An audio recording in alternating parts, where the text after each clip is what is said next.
personally for me, the way that I look at Kalia is that she is an enabler. So it becomes the question, who are you enabling? So I kind of feel like it's draft specific, where you have to know beforehand who are you giving those kills to. Are you giving it to the mid? Are you gonna give it to the gold lane or the jungler? So I kind of feel like teams are putting Kalia as kind of like a jack of all trades, where you can just put her in any draft and she will work. I do feel like her kit screams that you know, she has heal, she has catch, she has damage. You can put her anywhere. But I also feel like it's better if you understand that she can enable a carry to get his or her items much faster. Speaking of which, Onic, first pick here, they pick up the Suyo when the Harif as well as Kalia is still open. Okay, so at least we understand the priority that Onic ID have got for themselves. So that would also mean that ALPHA7 Esports, they have got these heroes that they can consider. Fanny has been taken out, so yeah, it still just rests to the Harif and the Kalia. I would, based on track record, perhaps and maybe Kalia is not something that you really just snap pick immediately. Maybe at best an A tier to the professional players themselves, or perhaps they have been playing in these scrims and realizes that, okay, Kalia perhaps not the best, not that good for most situations, but not the best for every situation. Oh, Hanzo! Very interesting. Hanzo is definitely an amazing pick. I'm just thinking maybe they could have picked it on third because Onic already have their jungler, but at least they pick up the Harif, because you don't want to give Harif and Kalia together, because Harif is a very good counter towards Kalia. So now Onic seeing the Harif, we have to see how they respond, whether they want to pick it up or not. They're picking up the Sicilian and Kalia, so they're still picking up despite going up against the Harif. Okay. Walk me through this. Well, what exactly does Harif got Purify, that's it. In favor? Oh, okay. Purify, that's it. Perfect. Okay. Yeah, so meaning to say you catch Harif, he purifies, Zaman Force, and then you know you're just locked in You're animation gonna die because you already used all your dashes to catch Harif in the first place. Right, and you don't have anything that can really get you escaping. You pretty much just depend on the rest of the team, or hoping that you'll be able to soak in your own water and hoping that you'll be able to out-heal that, which is very impossible. But regardless of that, we're looking at a Hilda that's currently being picked up from the side of ALPHA7 Esports. So a very aggressive EXP laner that we have got from ALPHA7. So Takashi should be able to get that in a very comfortable spot, banning out heroes that can generally push this Hilda away, such as Blue. Should definitely and the CC as well. How about a pick of Lucas for the side of Onic actually? I feel like Onic can pick up the Lucas as long as you're very sure that there's gonna be no Valentina, because even Valentina mid can still do quite well going up against a team that does have a Lucas. Something to say as well, I was talking about how Kalia is an enabler. I hope Onic plays around this Suyo and Kalia, because if they're trying to play around Kalia as well as Sicilian, it will not look all that good, because Sicilian wants a very strong frontliner so that he can get free stacks, and Kalia is not a frontliner. Her HP is more of a support than a fighter. Not too much of, I'll say, front lines, tankiness, zoning kind of. If they have high loss, they'll be great. Oh, okay. In fact, we actually haven't seen too much high loss in this meta. So been banned quite a bit. Right. Okay. It kind of dipped down in popularity, but unfortunately, Lucas has been taken out of the equation. Glue is currently still available for the picking, though. They might pick it up. Faramis. Okay. Is to trick the Reaper. So what else? ALPHA7 Vexana. For Romer, I kind of feel like Cho is still okay here. I don't see Cho getting banned out. And I think Vanguin did try to use the Cho. If not the Cho, maybe just a straight up high loss, something just very tanky. If they want to stick to the glue, ALPHA7 can't immediately pick up the Vexana. If they want to outright deny Onic picking up the glue, sure, pick up a Vexana now, but if you want to go for the counter and hope that Onic just takes it regardless, then stick it to the Vexana in the later stages and pick up something else. In this case, it is going to be the okay, never mind. Toss it all out of the window. Selena is going to be the pick they're picking. Huh. Why though? The carry as well as glue has been picked up. So at least for me, Onic has the ability to feed kills onto CEO or carry. ALPHA7 having the Selena is a very strong pick, but it really depends on the user more compared to the draft, because I feel like a very good Selena player doesn't care about the draft, and a mediocre Selena player will not be able to give much no matter what the draft is. Right. It's a skill risky shot hero after all. The moment you miss a skill shot, there's really not much that you can do unless you decided to go for Temporal Rain. I think that it helps a little bit when it comes down to the cooldown, but hey, okay, chill. I think you mentioned that just now. Yes, I did. I'm that cool kind of guy. You're a sage. Yeah. So now, honestly, with ALPHA7 having the Cho, you have something to fall back on. So if the Selena doesn't hit the arrow, because of the changes of Selena, this is the reason why Selena is back in the meta, where her first skill, her Abyssal Trap, does a lot of damage. So even if you do not hit your arrows, as long as you hit your traps, it will do significant amount of damage, especially in the early game. And Cho picks up a thrill. Using the Jade Kundo plus the Abyssal Trap, you can get first blood. But, you know, it also depends on Onic ID playing the mid lane very, very poorly, either by Keyboy or Sans. Okay, so we definitely do want to go back to the basics again and really dive in onto mid lane control. Once again, it's all about the mid lane control, and I would say at least with a Cho, with the Jikundo, you still have got pretty good wave clear. I think the trap still does reasonable amount of damage over to the main, or rather the range. Right now we can see Keyboy taking a bit of damage, but it looks like he's able to pair up his first skill twice, so he can get that heal. Onic, they're actually winning out this mid lane, because looking at Syndra is the one that has very low HP here, and then Syndra dies! Oh no, this is a late game hero getting first blood? That's so bad, even Sans is not Sans anymore. But in the meantime, right down over to the Lord's Pit, we've already seen one person down, and that is Kingzilla. At Salt into the Wound, not only you lost the mage, which is supposed to pop off in the early stages, you also lose your jungler, which is supposed to hit level 4 as soon as possible. Oh yeah, right now we're gonna look at the setup here for the emblems, and looks like everything is all well and good. We are seeing a emergence of pull yourself together ever since the changes, where once you get the assist, then the cooldown of your battle spell will get much lower. So looks like this is the favorite setup for a lot of professional teams, at least on this point in time.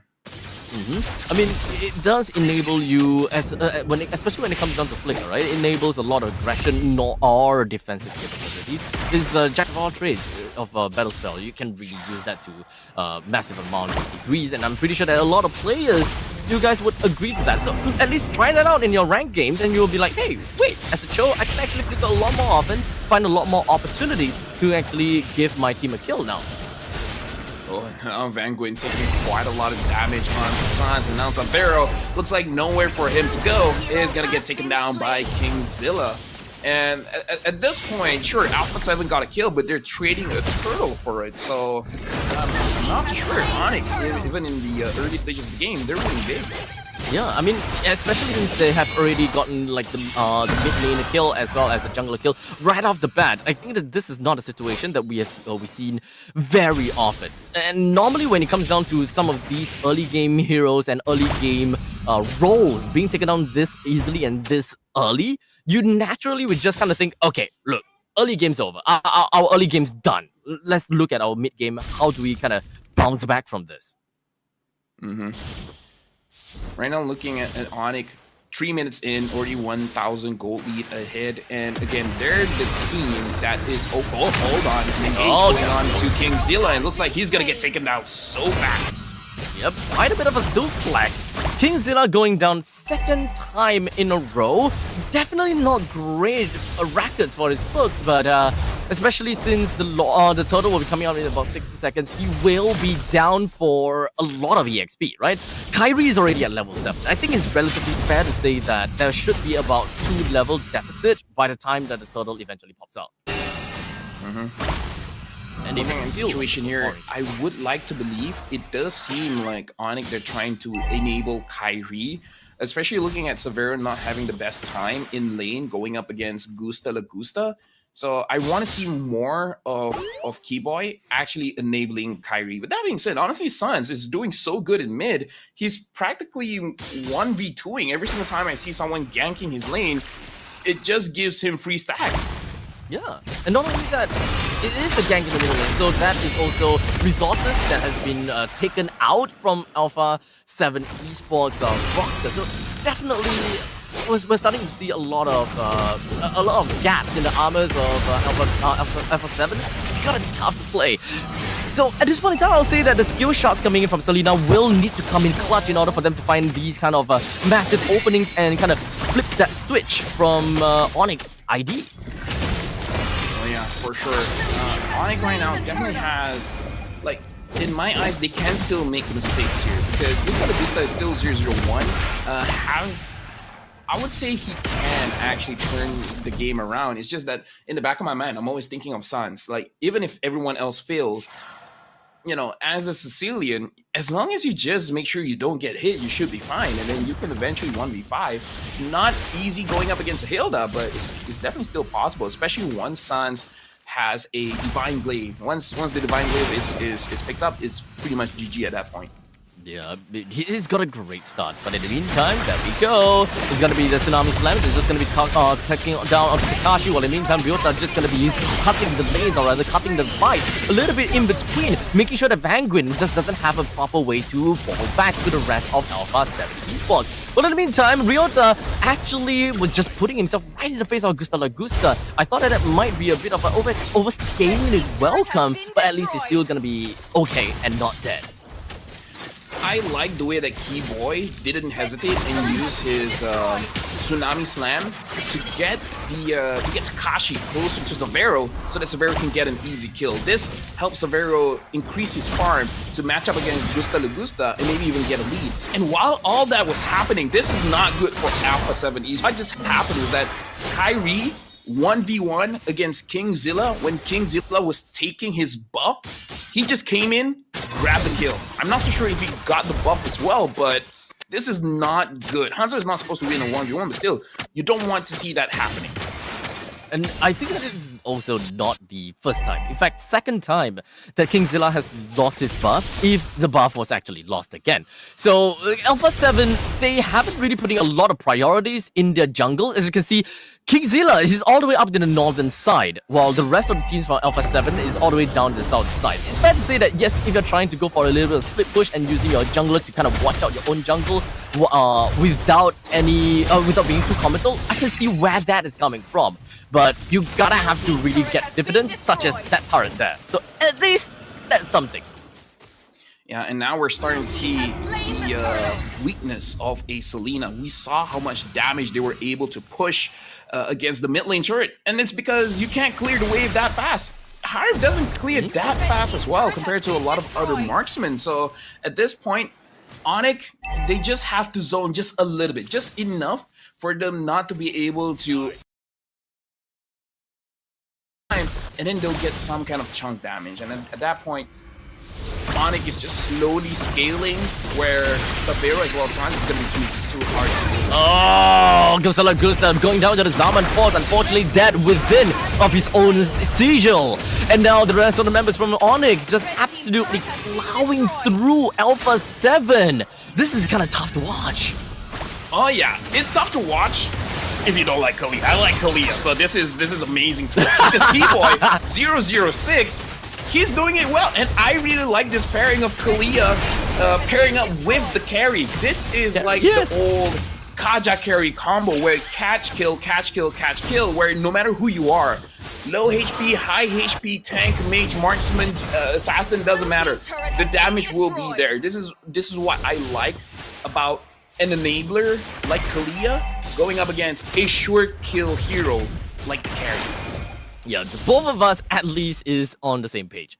I love a Kalia, and however that I want to see the Kalia played, being in the EXP or the roam, as long as you are able to get that working out, especially since I love the kit of Kalia, I want someone to work great. And especially since the first series of today already shown us just what Kalia is capable of in enabling the rest of the team and the main damage dealers, that's all gonna be great to watch.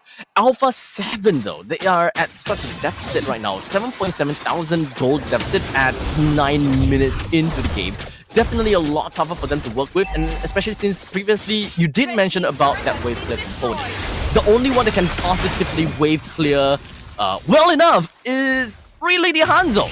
I wouldn't even say that in the mid stages of the game, this Cho can even do anything when it comes to the Jikundo. Especially since as a Cho, you don't want to be using a Jikundo for waves, because the moment you use that, that's 7 seconds off and you're unable to engage against anyone at all.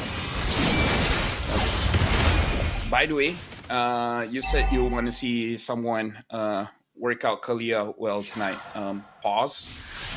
Pretty sure that's not what you meant, but yeah. Now we're seeing the Seacher going into the mid lane. Onic Esports, they're pulling in someone in, and Takashi just disappears. Yeah, massive suplex, but in the meantime, that is going to be Kingzilla hoping that he'll be able to jump over to the back lines and getting a kill down on Severo, but that's not going to work out at all. With the middle lane inhibitor turret taken down, top lane inhibitor is going to be the one that is next onto the chopping block. ALPHA7 have no choice but to clear out this Ballista minion and wait for the imminent doom that is marching in the middle lane. Yeah, it's crazy to think the Lord isn't even here. And it looks like Onic, they want to end this before the Lord even comes. Keyboy engages, finds one, gets Takashi down. No, Bang went down, and now the base is exposed. Yeah, the Winter Dragon did not even connect before the Tsunami Slam even happened, and now Kingzilla was hoping that he would go all the way to the back line, dealing a decent amount of damage on the Severo. Lower than 50% HP. Gusala Gusta next on the chopping block, while Onic pushes the rest of ALPHA7 Esports away, while they hammer down onto the clinking core.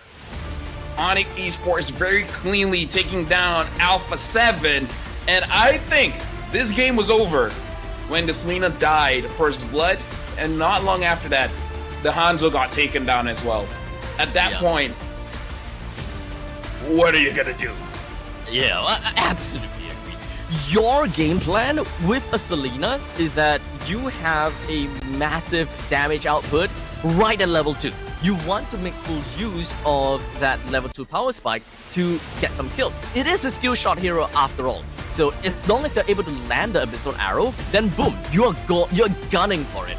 But unfortunately, when it comes down to even having a Cho in the middle lane, trying to wave clear and all, they don't quite have enough of that firepower to clear out middle lane. In fact, they are completely and utterly oppressed by a single Sicilian. I gotta say, like, Sicilian